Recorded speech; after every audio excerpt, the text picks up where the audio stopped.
Welcome to our home renovation. Ito pala yung house namin before, yung nabili namin siya. It was very nasty. Very disgusting. And it smells so bad too. At nilinisan namin, nilagyan namin ng maraming chlorine. At saka maraming vinegar. Kahit ano-ano nang binibigay namin dito sa bahay na to para mawala yung baho niya.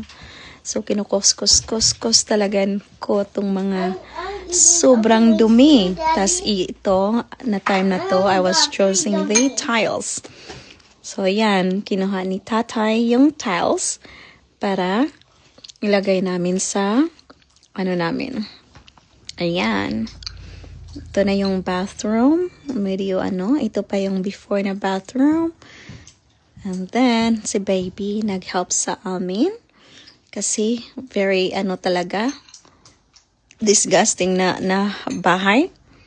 Tapos, ito yung basement, may little improvement. Then, after. As you could see, malaki na yung, niya, yung pagkakaiba niya. So, yan. Ready to go na. Salamat sa tanaw. Do you know what's tanaw in Tagalog? What the watch in Tagalog? Just like, what the heck? Thank you for watching. Mwah, choo-choo. Dela oyok.